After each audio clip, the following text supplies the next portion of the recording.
everybody. This is Brittany with Tidemark TV, and I'm here today with Shannon Putrell, and she is a licensed professional counselor. She has a practice here in Dallas. Welcome so much, Shannon, and thank you so much for being on the podcast today.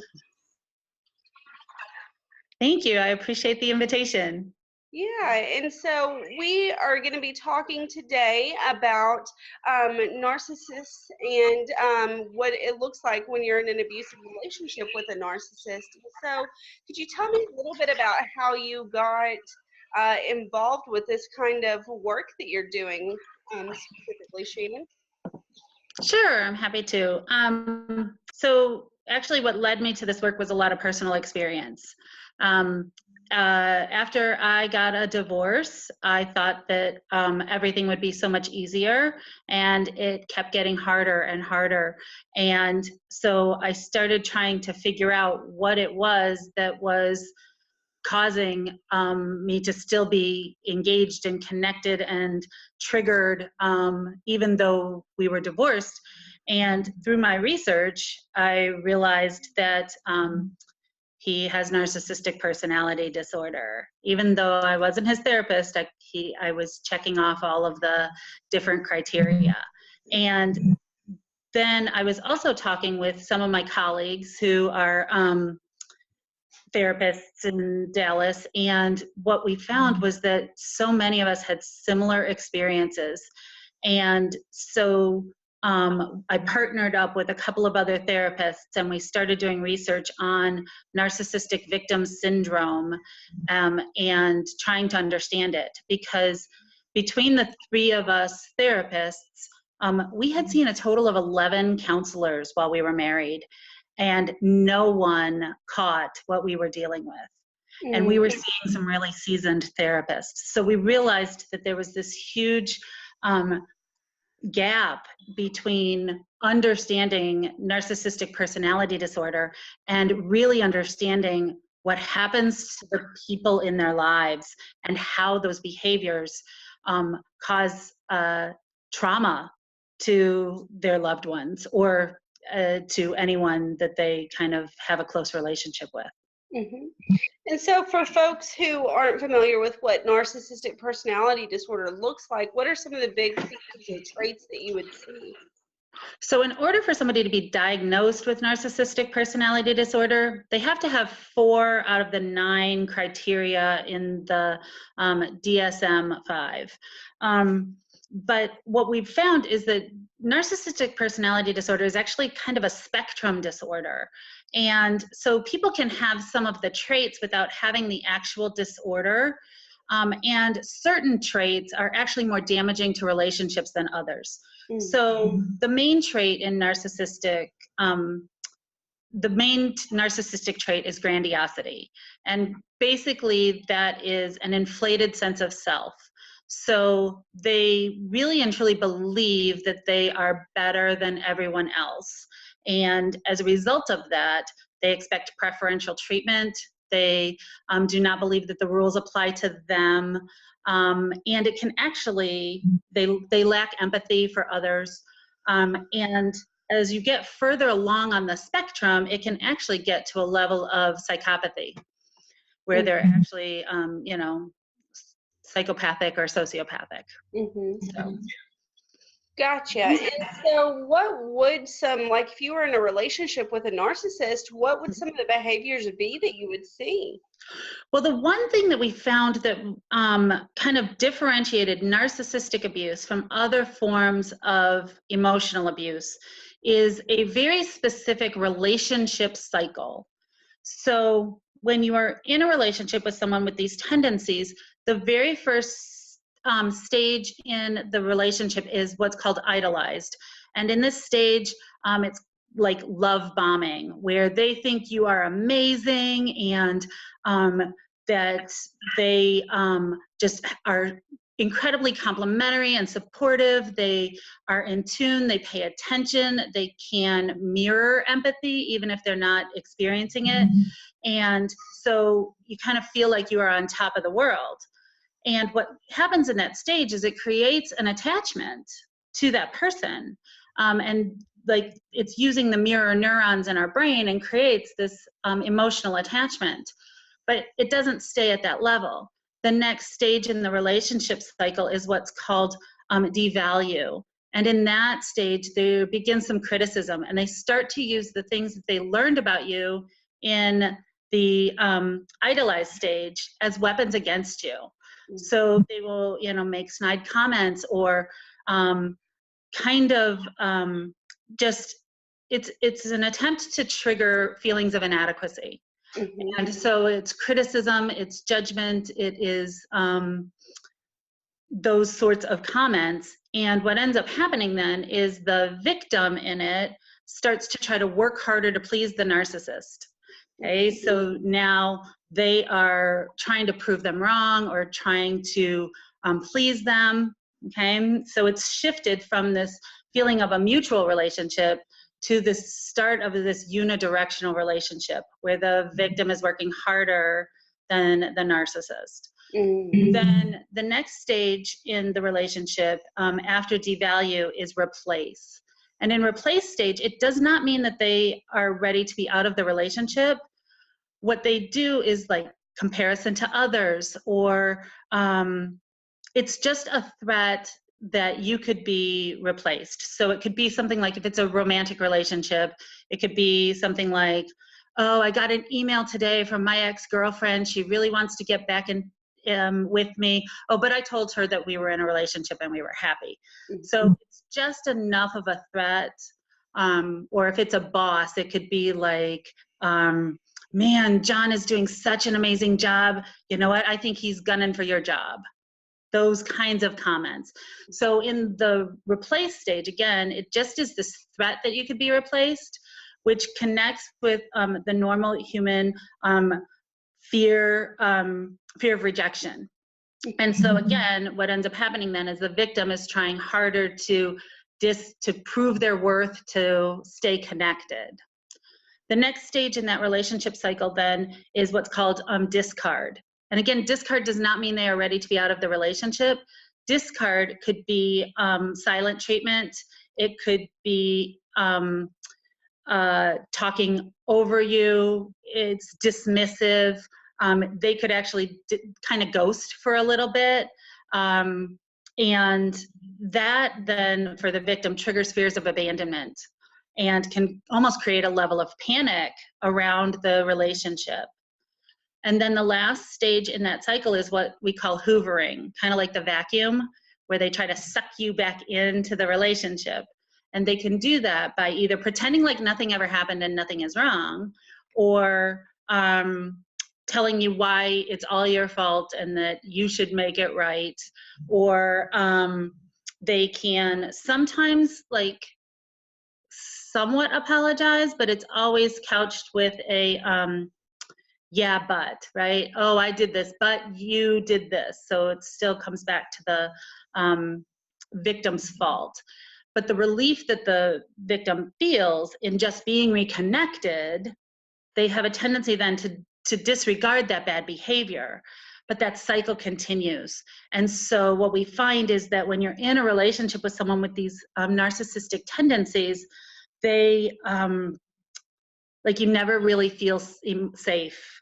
And they use the relationship and our natural attachment as the weapon to get their needs met. Gotcha. And so I have a couple of questions. And the first one being, what makes a narcissist start criticizing somebody in the first place? Well, so narcissists, one of the things that happens to them is they are they can't tolerate feelings of shame, envy, or helplessness. For most people, those are uncomfortable, but for a narcissist, they're intolerable. And so, but it's inevitable. People are going to feel shame. They're going to sometimes feel helpless. They're, you know, sometimes going to be envious. And so those are natural feelings. But because they're intolerable to the narcissist, then they do what's called transference of shame. And so judgment and criticism is trying to take that shame or envy or helplessness that they feel and put it on someone else so that they don't feel it. They can go back to feeling superior, right? It's your fault. It's not mine. It's your stuff. You're wrong. You're bad. I'm perfectly fine. And that's what that pattern is for them. Gotcha. And so when you were talking about hoovering and people just getting sucked back in, what does that do to your brain? What sort of mind games does that create for the person who's experiencing that? Well, that's a great question, because what we have found in our research is that because they are using the weapon, the relationship as the weapon, and they are triggering shame, which is, again, a normal human feeling, but they intentionally try to trigger guilt, shame, obligation, etc. So through some of the behavior techniques that they use in these different stages, what ends up happening is the victim really and truly believes that on some level it's their fault. And it creates a level of Stockholm syndrome.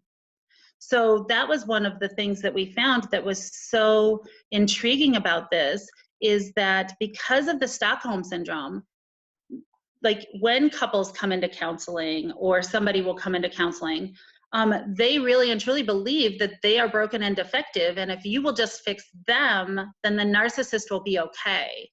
And so they buy into this same narrative that the narcissist has instilled in them, that it's all about them and they are the problem. They're the identified patient. So that hoovering works because they're using, right, that need for attachment and our shame response to get us reconnected into the relationship. Gotcha. And so I can just imagine that if they start believing all this stuff is their fault, that this really starts affecting their self-esteem and their confidence levels as a whole, right? Absolutely. What comes out of this is what's referred to as maladaptive coping.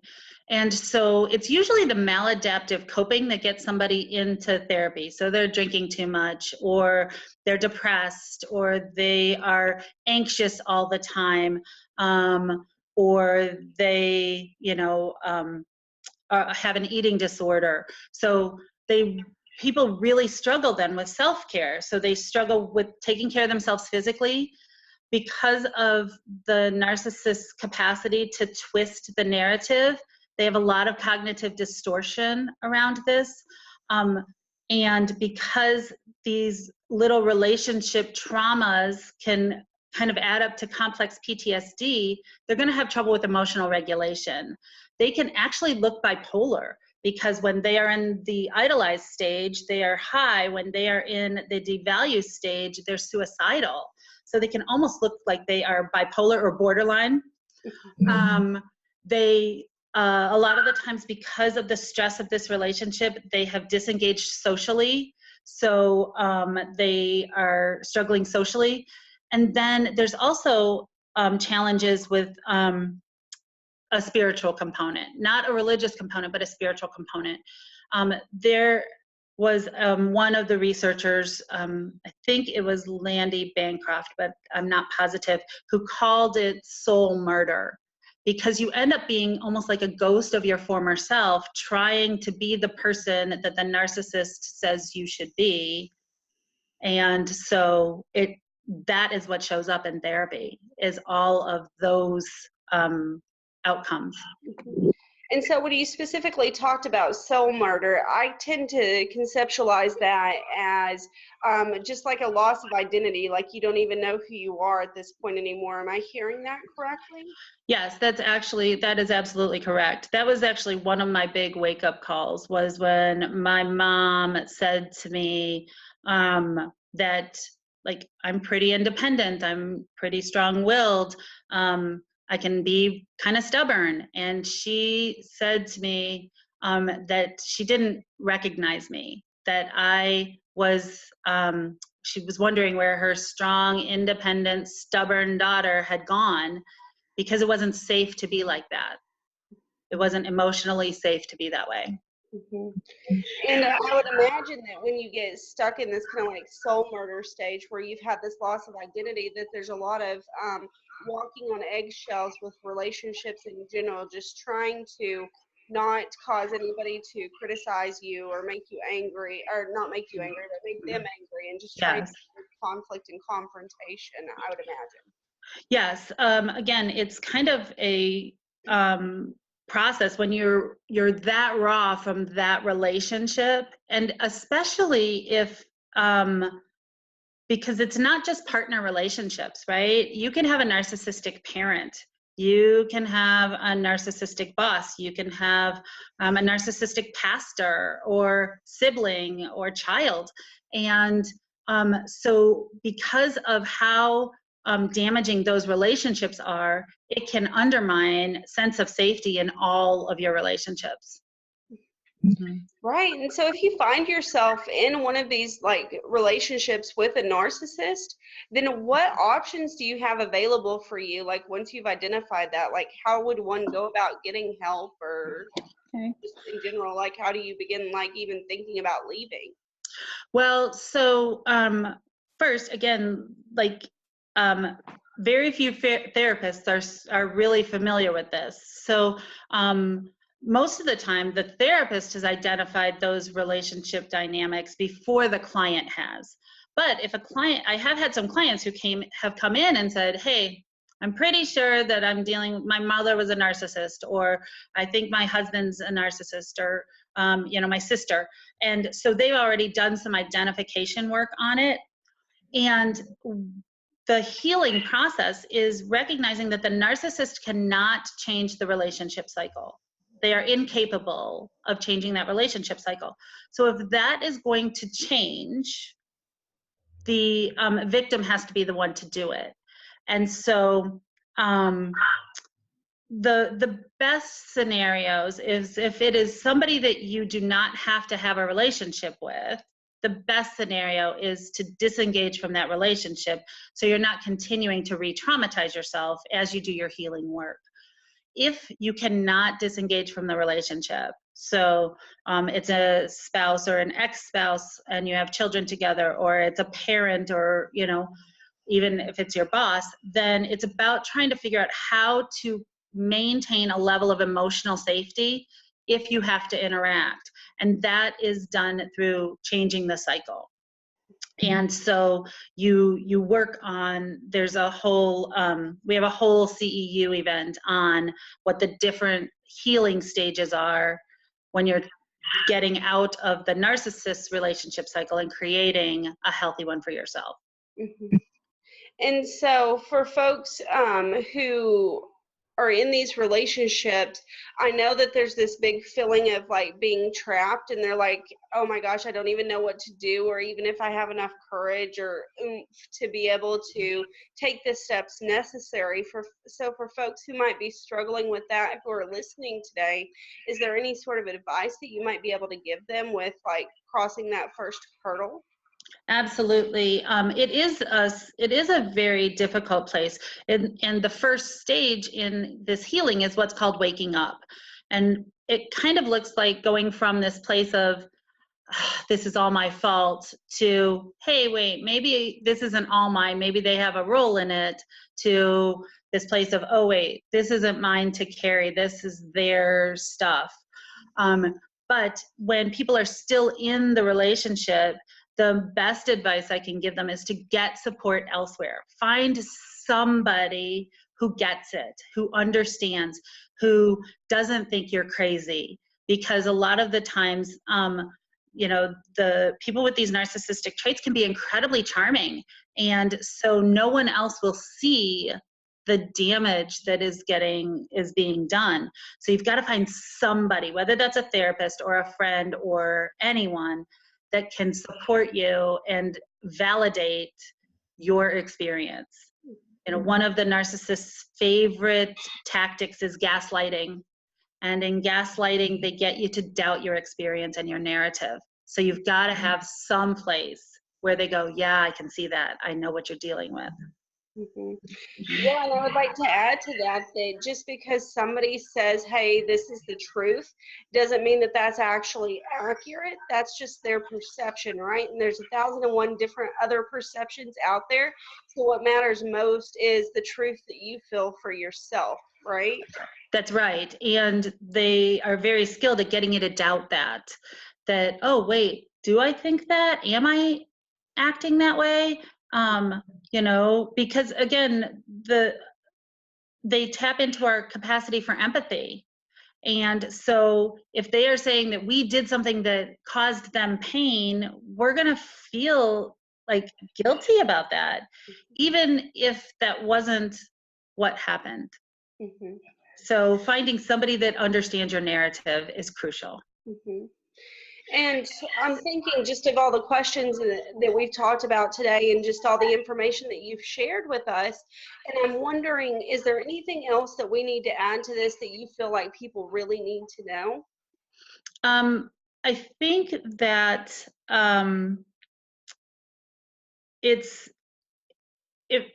according to the National Institute of Health, about 6% of the population would actually qualify for the narcissistic personality disorder, which is a huge percentage. So that means most people at some point in their life are going to come in contact with somebody like this.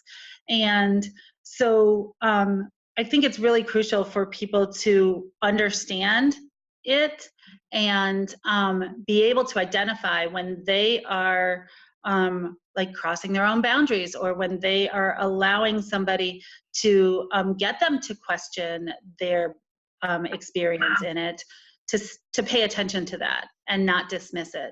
And you know, the sooner you can identify it, the easier it is to extricate yourself from those relationships. Mm-hmm.